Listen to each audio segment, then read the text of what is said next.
Bonjour et bienvenue sur Rubber & Steel, la chaîne pour tout savoir sur les montres. Aujourd'hui, on va vous parler de l'actualité horlogère du mois de janvier. Et si ça vous plaît, on pourrait en faire un rendez-vous mensuel où nous discuterons des nouveautés et actualités qui tournent autour du monde de l'horlogerie.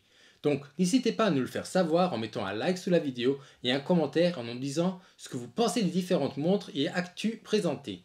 Bon, c'est tout pour l'intro aujourd'hui, pour une fois qu'elle est courte, alors nous allons tout de suite pouvoir rentrer au cœur de l'horlogerie.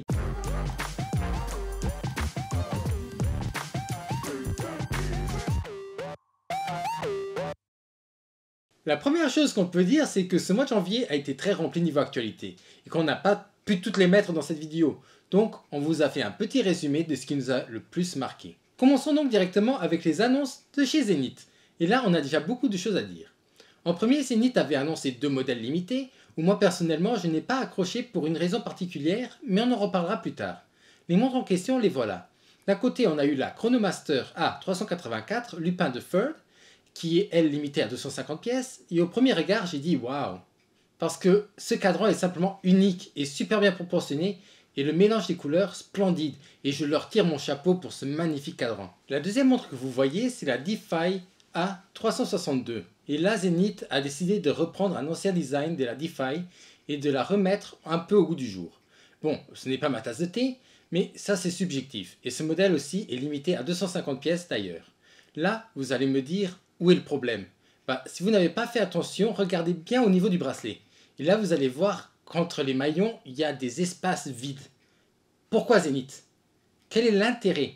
C'est tout simplement horrible et avec ça, ils passent de montres exceptionnelles à des montres où les gens, avant de les acheter, doivent regarder sur internet quel bracelet acheter afin de pouvoir enlever celui-là.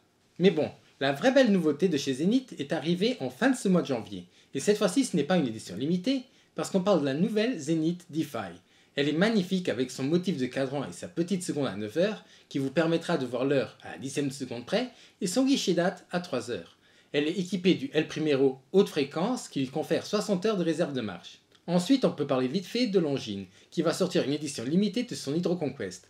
Elle sera limitée à 2022 exemplaires et rapporte de la fraîcheur à une montre qui fait déjà extrêmement bien son travail.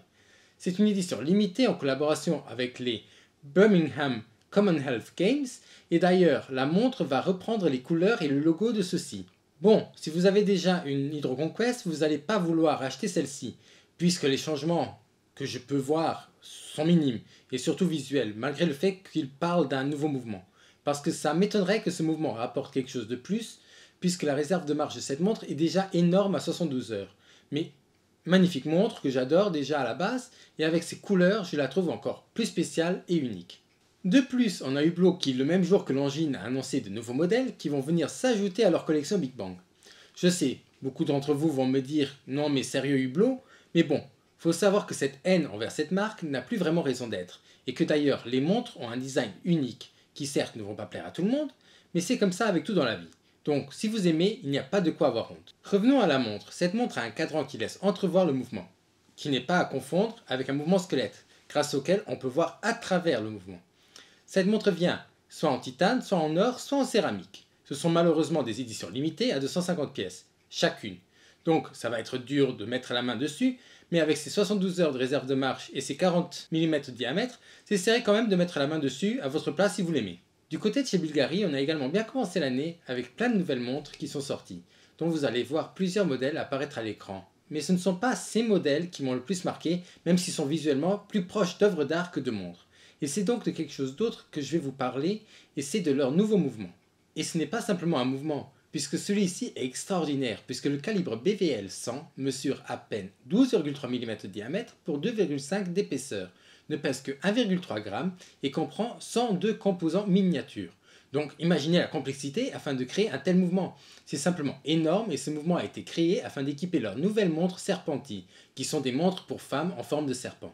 Avant-dernière actualité de ce mois de janvier, on a la sortie d'un nouveau modèle de chez H. Moser qui s'appelle la Total Eclipse. Mouvement manuel de 72 heures de réserve de marche, c'est une montre très minimaliste et qui envoûte le regard puisqu'elle a été faite afin de nous rappeler une éclipse totale. Et on peut le voir directement sur le cadran, où on va avoir cette bordure dorée qui va faire le tour du cadran pour nous faire rappeler le soleil. Le centre lui est noir pour rappeler la lune qui va recouvrir le soleil et qui ne laissera que s'échapper quelques rayons autour de lui. De plus, le noir n'est pas n'importe quel noir puisque ce noir et le noir le plus profond qui existe, ce qu'on appelle le Vanta Black. Ensuite, on va avoir les aigus brugués, de la même couleur que le bord. Et pour finir, une petite seconde à 6 heures et quelques points dorés afin d'avoir les marqueurs des heures. À l'arrière, on va avoir un verre saphir qui nous permet d'admirer ce magnifique mouvement. Et à l'heure où je vous parle, cette montre est déjà en rupture de stock, ce qui ne m'étonne pas du tout au regard de la beauté de cette pièce. Dernière actualité, pas des moindres, c'est la sortie pour les 50 ans de la Royal Oak de tout nouveaux modèles. Plus beaux les uns que les autres, avec une masse oscillante qui va d'ailleurs indiquer le nombre 50 afin de faire un rappel de cette date anniversaire du modèle. On a d'ailleurs la sortie de la nouvelle Jumbo, que tellement de gens attendaient avec impatience, ainsi que des modèles squelettes ultra fins, ou encore des modèles squelettes à tourbillon. Toute une ribambelle de nouveaux modèles qui, personnellement, me font tous envie.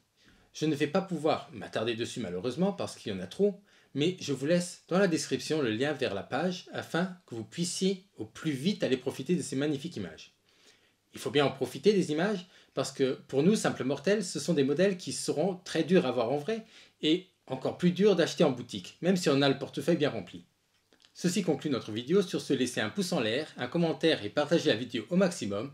Abonnez-vous si ce n'est pas encore fait. Et moi, je vous dis à la semaine prochaine pour une nouvelle vidéo. Au revoir.